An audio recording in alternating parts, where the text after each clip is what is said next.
भारतीय किसान यूनियन की कुछ इम्पोर्टेंट पॉइंट्स हैं, उसको समझते हैं। Right, in January 1988, around 20,000 farmers had gathered in the city of Meerut, Uttar Pradesh. Meerut city में जनवरी 1988 में 20,000 फार्मर्स जो है वो इकट्ठा हुए। So they were protesting against the government decision to increase electricity rates. जो इलेक्ट्रिसिटी रेट जो है वो पर यूनिट गवर्नमेंट ने ज़्यादा बढ़ा दी थी और फार्मर्स ज़्यादा प्रॉब्लम फेस कर रहे थे।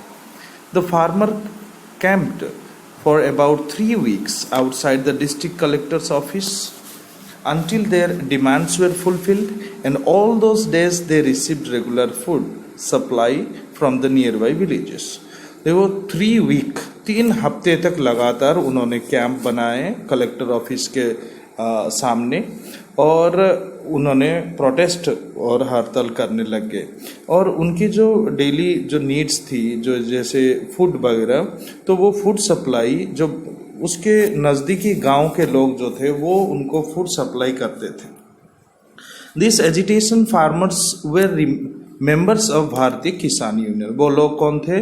वो जो प्रोटेस्ट कर रहे थे सो वो थे भारतीय किसान यूनियन के मेंबर्स। ये एक ऑर्गेनाइजेशन है, फार्मर्स की ऑर्गेनाइजेशन, वेस्टर्न उत्तर प्रदेश और हरियाणा रीजन में। सो इनका डिमांड क्या क्या था? इनके डिमांड जो थे क्या थे इनके demand? Right, sugar cane and wheat prices should be increased. जैसे 1960 में ग्रीन रिवॉल्यूशन हुई, तो ग्रीन रिवॉल्यूशन के अंदर व्हीट एंड शुगर केन और राइस की जो डिमांड थी ये ज़्यादा बढ़ गए थे।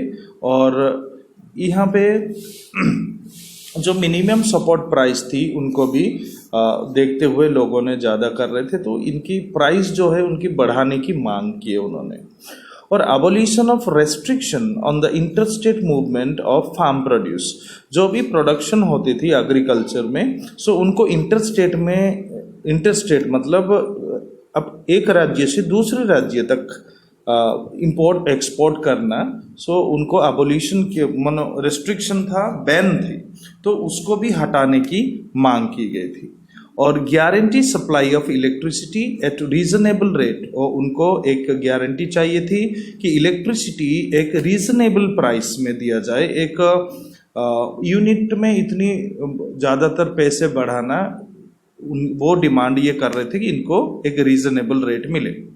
And give of repayment due on loans to farmers. जो लोन लिए थे फार्मर्स वो कर्जा माफ किया जाए।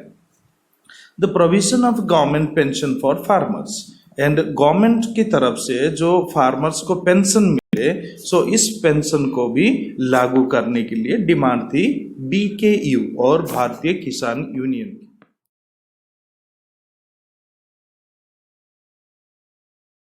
जो कैरेक्टरिस्टिक्स हैं क्या क्या है, चलो देखते हैं। पॉइंट 1 में activities conducted by the BKU to pressurize the state for accepting its demands including rallies, demonstrations and jail भरो एजिटेशंस। वो जो एक्टिविटीज वो कर रहे थे, जो BKU कर रहे थे, कि वो प्रेशराइज कर रहे थे गवर्नमेंट को, स्टेट गवर्नमेंट को, कि उनकी डिमांड्स को फुलफिल किया जाए। और किस तरह से वो करते थे? रैलीज करते थे, वो डेमोन्स्ट्रेशंस करते थे, और एक जेल भरो, ये भी एक उनकी मुहिम चल रहा था। This protest involve tens of thousands of farmers, sometimes over a lakh, from various villages in western Uttar Pradesh. Western Uttar Pradesh तो कभी कभी हजारों की तादाद में लोग और कभी कभी लाखों से भी ज़्यादा लोग प्रोटेस्ट में हिस्सा लेते थे। और जो भी विलेजेस, डिफरेंट विलेजेस के लोग इकट्ठे होके सो उनके जो डिमांड्स थे वो गवर्नमेंट के सामने रखते थे, ताकि गवर्नमेंट इसको एक्सेप्ट करे और गवर्नमेंट उनको ये सारे डिमांड्स दे और इनकी नीड्स जो है वो फुलफिल हो जाए। The strength of the BKU in its lakhs of people. जो स्ट्रेंथ, जो ताकत थी जो भारतीय किसान यूनियन की, वो लाखों लोग वो इकट्ठे होते थे और वही सबसे बड़ी उनकी ताकत हुआ करती थी। The early 90s, the BKU distanced itself from the political parties. जैसे हमने पहले भी हम बात करते हैं नॉन पॉलिटिकल पार्ट, ये जो movements and party based movements, and ये और दूसरा होता है नॉन पार्टी बेस्ड मूवमेंट. सो BKU का जो कैरेक्टर थी, राइट, वो कैरेक्टर क्या है? BKU fulfilled their demands with other early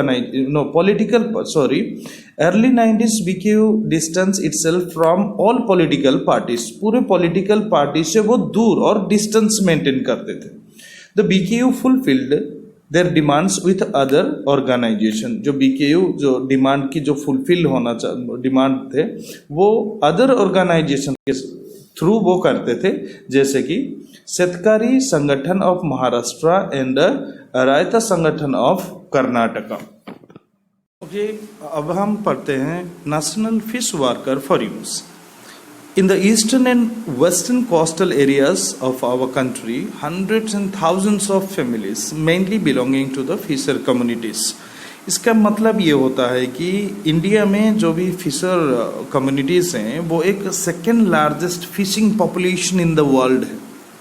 second largest fishing population in the world, right, both in the eastern and western coastal areas में जो रहते हैं. And these fish workers' lives were threatened in a major way when the government permitted entry to mechanized. जो हम इसमें second point में बात कर रहे थे, जो मैकेनाइज ट्रावलर्स एंड टेक्नोलॉजीज. सो ये होती है जो मशीनरी होती है, ये फिश पकड़ने का जो फिश कैचिंग है इस तरह से किया जाता था. तो जैसे ये हैं सारे, जैसे बहुत बड़े बड़े जहाज होते हैं, तो मैकेनाइज्ड टेक्नोलॉजी से वो फिश पकड़ने की जो शुरुआत की गवर्नमेंट ने, तो यहाँ पे जितने भी फिश कम्युनिटीज़ थे उनको बहुत दिक्कत आने लगी. सो पॉइंट 3 में हम ये देखते हैं, the fish workers organisation fought with the state governments over the issues of their livelihood. जब ये मशीनरी ला के फिश कैचिंग के लिए प्रयोग किया गया तो जितने भी फिश कम्युनिटीज़ थे उनकी जो लाइवलीहुड एक छीन गई थी, राइट. सो इसीलिए उन्होंने शुरू कर दी एक ये national fish worker for you. और इन 1991 NFF क्या है? National fish workers for you, right, fought it's first legal battle with the union government successfully. और इसमें जो ये यूनियन था, सो ये जो पहले केरला एक मेन इम्पोर्टेंट जिम्मेदारी ली, वो उन्होंने जितने भी उनके फेलो वर्कर्स थे उनको इंक्लूडिंग वीमेन वर्कर्स पूरे स्टेट में, मेन और वीमेन, महिलाएं, पुरुष, जो भी उस कम्युनिटी में थे, फिश कम्युनिटी में, उन लोगों को मोबिलाइज करने का काम पहले सरकार केरला स्टेट से ये शुरुआत हुई. This was about the government's a deep sea fishing policy that opened up the multinational fishing companies. Right? ये जो गवर्नमेंट डीप सी जो समंदर से मछली पकड़ने का काम कर रहे थे, ये एक मल्टीनेशनल फिशिंग कंपनीज किया गया. And in July 2002 NFF called for a nationwide strike to oppose the move of the government to issue license to the foreign travelers. Right. So ये जो ऑर्गेनाइजेशंस थे, सो इस ऑर्गेनाइजेशन के तरफ से किस तरह से एग्रीकल्चर और फिशिंग भी एक एग्रीकल्चर का ही पार्ट है, और किसान यूनियन किस तरह से अपनी डिमांड को फुलफिल करने के लिए एक आंदोलन और मूवमेंट चलाए थे. ये था इसके स्टोरी. और नेक्स्ट हम पढ़ेंगे एंटी इराक मूवमेंट. तब तक घर में रहिए, सुरक्षित रहिए और स्वस्थ रहिए. Thank you. Have a nice day. Hi everyone, how all are you? Welcome to the Suji sir class. And I request everybody to suggest me and comment about the videos. Thank you for watching. Thank you so much for everything.